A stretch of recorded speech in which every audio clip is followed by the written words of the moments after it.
Welcome back. I'm Sewell Chan, the editorial page editor for the Los Angeles Times.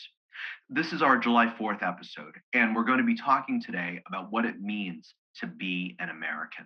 This country declared its independence 245 years ago in a document that proclaimed all men are created equal.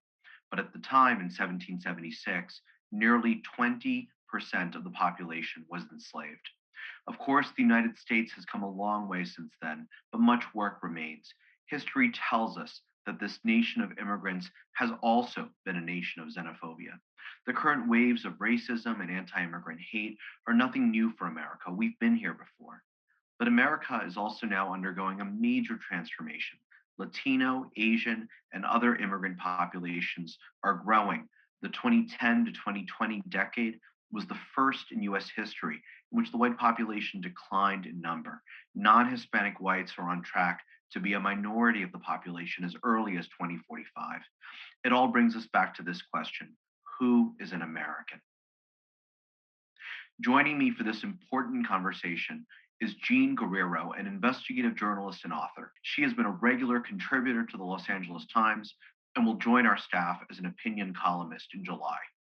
We also have Erika Lee, a distinguished historian, professor, and author, whose team gathers first person stories by immigrants in America.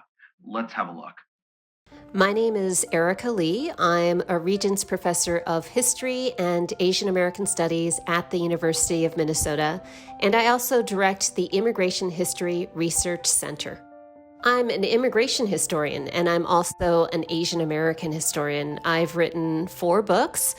This last book is called America for Americans, A History of Xenophobia in the United States. And I was not planning on writing a history of xenophobia, but I was so struck by what I was seeing happening and what the rhetoric was and the outpouring of support for Donald Trump's vision of America that I really felt to be a responsible historian, a responsible teacher, that I needed to come up with a better way of explaining why and how we have hated and feared immigrants, not just in 2015 and 2016, but really throughout our American history, and what that said about us. It was imperative, really, to dispel some of the myths that so many of us have been educated on and that really dominate some of our political rhetoric and our understandings of ourselves as a nation of immigrants. I wanted to figure out a way that challenged some of these narratives, challenged some of these one-sided stories about immigration. And I thought that drawing on our historical traditions of oral history might be one of the ways to do that. And so together with my staff and other colleagues, and really informed by my students, we created a digital storytelling project called Immigrant Stories. We have 375 stories now from across the country, some internationally, representing 55 plus different ethnic groups. Our digital storytelling website is free and publicly accessible. Some of these immigrant stories are about American economic opportunity. Some are about helping the next generation. Some are about the country that welcomes the stranger. And others are about the American dream. And we're just thrilled with the response over the years, and thrilled every time someone creates a story, shares a new aspect of this ever-changing American experience that we're all enriched by.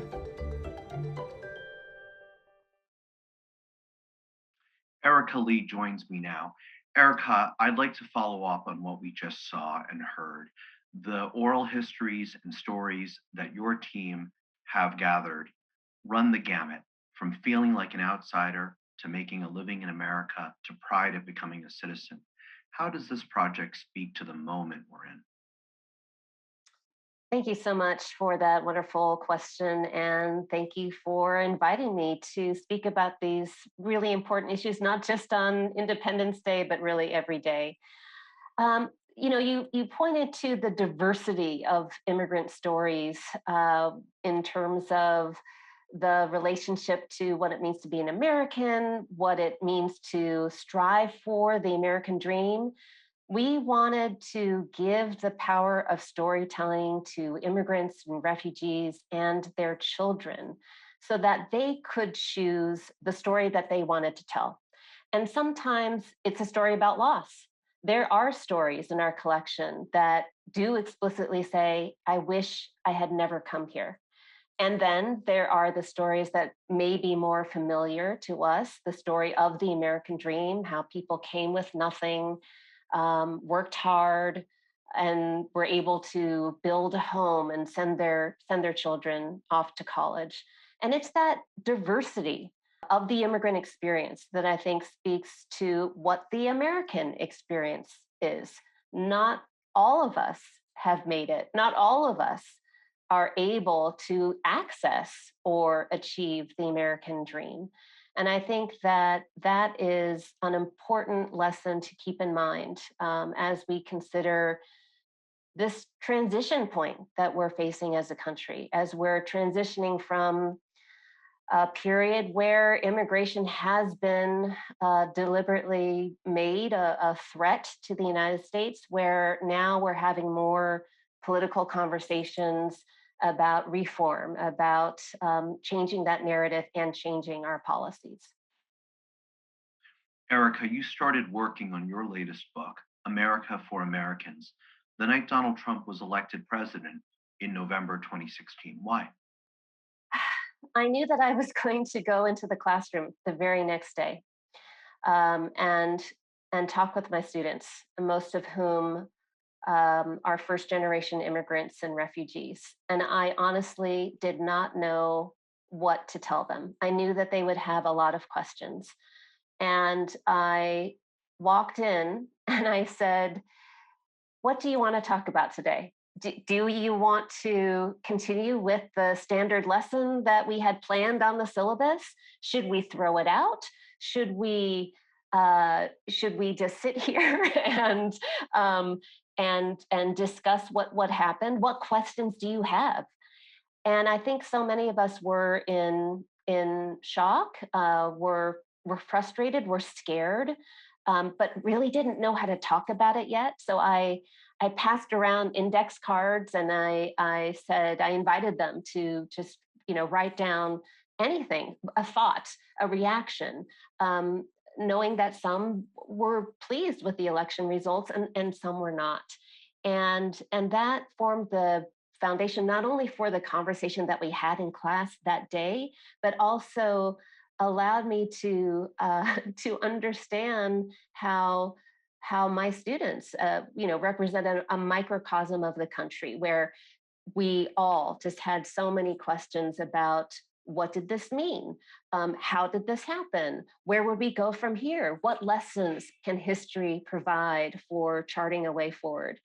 And I felt that the existing books on my shelves in my office really didn't do a good job, and that I needed to do a better job, not just for my own students, but for what I believe to be a large portion of the American public who were also concerned about what this meant for immigration in our so-called nation of immigrants. I'd like to bring Jean Guerrero into the conversation. Jean, you have covered immigration and the border and written a book on former White House advisor Stephen Miller, the architect of President Trump's immigration policies. What is it like today, in this moment, to be an immigrant in America? Well, today, I mean, immigrants in America face more anxiety, more fear than I think they have in a very long time. I was wrapping up my book Hate Monger in August of 2019 when we saw this vicious, horrific attack in Walmart in El Paso, where 23 people were killed by someone, a white terrorist, who believed that there was a Hispanic invasion, echoing a lot of the rhetoric that had been popularized under the Trump administration that, equated an increase in asylum seeking families with, an invasion of this country that required a violent response. And so I think that today, immigrants are facing fear, as Erica was saying, about being able to walk down the street, about whether their parents are going to be able to return home from work, whether it's because they might get picked up in an ICE raid, or because they might be targeted by a racially motivated terrorist attack. And of course, we're now seeing that Asian Americans and Pacific Islanders have faced a rising tide of rhetoric or abuse and even violence. Reports of hate crimes have risen considerably. Could you, as a historian of Asian Americans, help put this moment in context? Absolutely.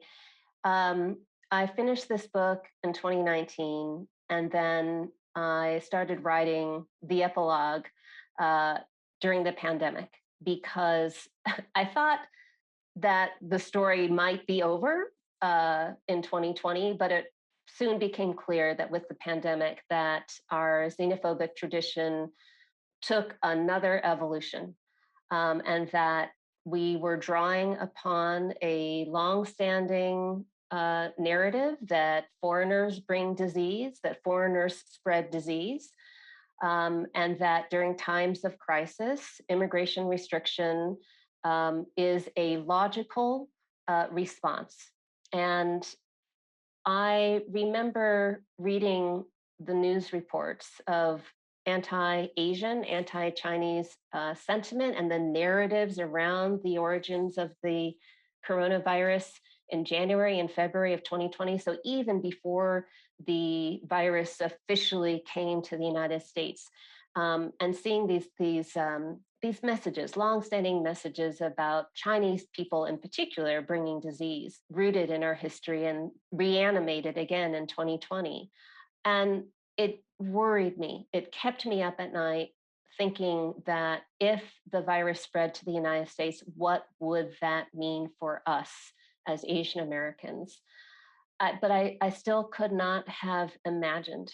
I still could not have imagined the 6,600 reported hate incidents in 1 year, representing a 4,300% increase from reported hate incidents to the FBI in 2018. These vicious attacks on the most vulnerable of our population, to the point where Asian Americans feel uncomfortable walking to go get groceries, riding the subway, walking in their own neighborhoods. It is both an echo of the past, a very violent past that has targeted Asian Americans throughout our history, but it's also been turbocharged during the pandemic, unnecessarily, of course, and part of the um, ongoing realities of discrimination that so many Americans face in our country.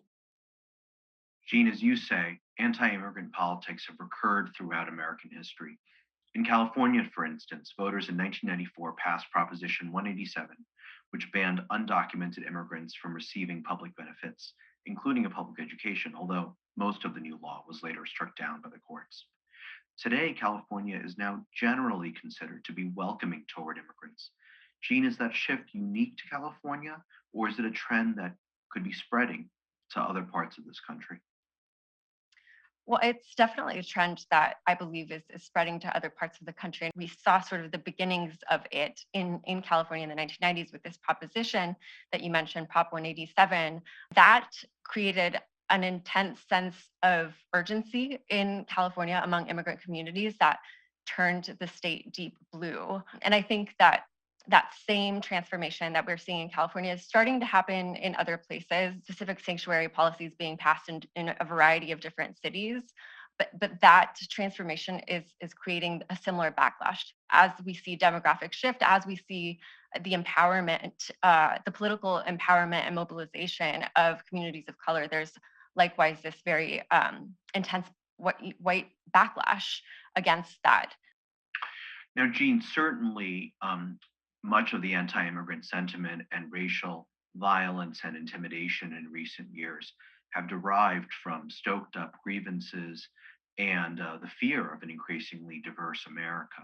But are there any legitimate concerns about economic or cultural or other changes that do need to be seriously discussed and that don't stem from a place of racial aggrievement? That's an interesting question. I mean, I think that most of the time when you see um, an attack on multiculturalism, it is very destructive because it paints it as an existential threat to who we are as a nation. But the thing is that, it all depends on how you define American, and the fact is, some people define that more inclusively than others, and that's just not a bad thing. I think it's destructive when it's the opposite, when you're trying to exclude people from being American because they don't fit in with, the historic, this vision of American being tied to Anglo-Saxon traditions. And the main argument is usually economic, this idea that immigrants are stealing, taking jobs from Americans, or that they're draining welfare, which is simply has been shown not to be true. A recent study by UC Davis and the Center for American Progress found that legalizing the close to 11 million undocumented people in the United States today would create about 1.7 trillion dollars. It would add that to our economy. It would create hundreds of thousands of new jobs. So I think what needs to happen is we need to provide pathways to legalization for the people who are here currently undocumented so that they can integrate into the workforce, and they will actually be less likely to compete with low skilled, American workers if they're allowed to be legalized and are allowed to come out of the shadows. Turning back to Erica, Erica, you recently wrote an opinion essay for the Los Angeles Times. I'd like to read an excerpt from it. Chinese people, and those assumed to be Chinese or Asian, were blamed for the coronavirus, most notably by Trump. Thousands of Asian Americans have reported being yelled at, spit upon, harassed, and physically attacked. Some have been killed. In March 2020, the Trump administration began treating immigration as a public health threat, closed US borders, and drastically restricted immigration. The country became gripped by a second epidemic, one of fear, xenophobia, and racism. Erica, historically, fears of disease and poor hygiene, poor sanitation have been used to target immigrant communities. Tell us about that history. It's a long history, Sewell.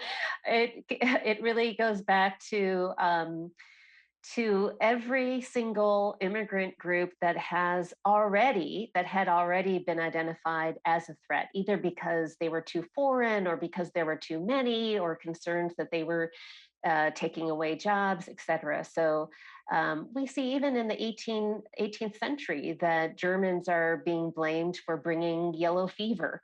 We know that Irish immigrants, Jewish immigrants, Italian immigrants were blamed for bringing and spreading diseases like cholera and typhoid, and that Chinese immigrants were blamed for bringing bubonic plague.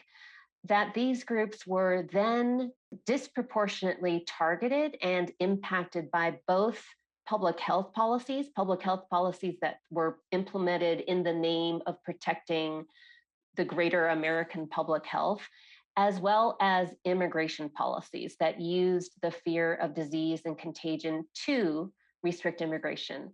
And that's what we've seen with the Trump administration. It wasn't just drawing upon this long history as a precedent to then use public health as a justification for immigration restriction. It was also used as the primary response to the pandemic. Blame immigrants, keep building the border wall, restrict immigration. The number of pandemic era immigration orders were so numerous that immigration dropped by 92% in the second half of fiscal year 2020. they constitute the most sweeping immigration restrictions ever put in place in American history. So this isn't just a this happens. This happens because of we're in a public health crisis. The Trump administration deliberately used immigration restriction as a way to deflect public attention to the catastrophic response of the pandemic, but it really became the primary response. The Chinese virus, the walls, and the border closures.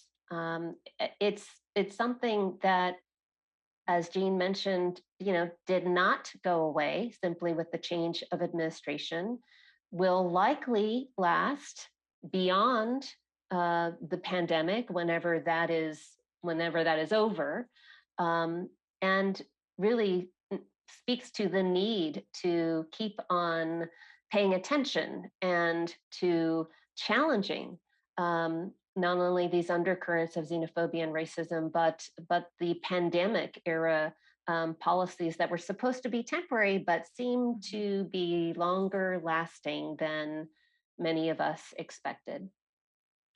Erica, tensions between the US and Chinese governments have risen in recent years. Some analysts say we may be entering a new Cold War. How might the rivalry between these superpowers affect Asian Americans? It already has. And again, there's a history to this. We know that whenever the United States has been engaged in a war, the immigrant group in the United States or those perceived to be connected to that foreign country have suffered. Of course, the most immediate example, the most relevant example is what happened to Japanese Americans during World War II after decades of anti-Japanese sentiment that tied Japanese immigrants and their American-born children to the evil Japanese empire, pointing out that they were loyal simply because of their ancestry, loyal to the Japanese empire rather than to the United States. This helped to fuel and justify the mass relocation and removal and incarceration of Japanese Americans during World War II, 120,000, two-thirds of whom were American citizens. So immigrants and their US born children have always been vulnerable to these international tensions, Asian Americans, particularly so, because of the ways in which we have continuously been tied to a notion of foreignness, always considered forever foreign rather than as American citizens. So, with the China virus, with the Wuhan virus rhetoric, and with President Trump's blame China approach to the pandemic, he basically gave many Americans a license to hate, a license to inflict violence upon Asian Americans, Chinese appearing people, and people considered or perceived to be foreign. There's just no doubt about it that this was an unnecessary and reaction and just a tragic era of violence. I have a final question for both of you. President Biden recently said, quote, America is the most unique idea in history, end quote. But he added, we've never lived up to it, but we've never walked away from it before. Erica and Jean, will that idea survive? What does it mean this 4th of July to be an American? Erica, do you want to start? Well, to be an American really depends on who you ask, right? Who has the power? Who has the power to define what American means? Who has the power to then legislate what that definition, what kinds of powers come with that definition? And so there are so many people throughout history and including in our contemporary times who have wielded the most narrow and exclusive definition of American against others. And but today we see it as being a symbol of white nationalism and white supremacy, that the Anglo-Saxon Protestant American is somehow the truest and the best American, that we need to go back to a time when there was less racial diversity and less religious diversity. But again, if you ask our newest Americans or ask our newest arrivals who may not yet be official American citizens, but have given up so much for the chance to simply be in the United States, with the hope of perhaps becoming a citizen, then I think we get at a different definition, one that does speak to what President Biden and President Obama had always referred to as the promise of America.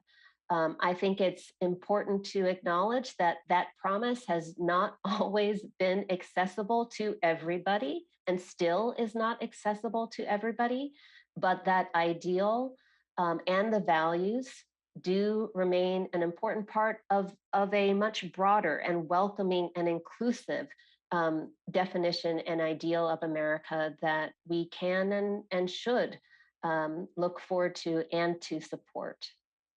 Jean? Yeah, as far as whether the idea can survive, I mean, I think it's important to remember the Republican Party can and is capable of embracing this more inclusive definition of what it means to be an American. Unfortunately, it has been hijacked by its extremist, white nationalist fringe, and unfortunately, all of these voter suppression efforts across the country, the anti-immigrant agenda, all of these things are real cause for concern as far as whether people are going to be able to use their voices and have them be heard. And that's why I think it's so important that the Democrats continue to pursue, through whatever means they have available to them, to ensure that communities of color are able to vote, are able to become citizens, and are able to be American the way that they deserve to be. Because as far as the definition of American, like, what is an American? I think anyone who is in this country and has a dream of having this be their home, and wants to have a family here, wants to contribute to our society, they deserve a chance to be that and to have that. I want to thank Jean Guerrero and Erika Lee for joining us for this thoughtful discussion, and we hope you'll come back again. If you'd like to see more episodes of Second Opinion, go to latimes.com/second opinion. Thanks for watching. We'll see you next time.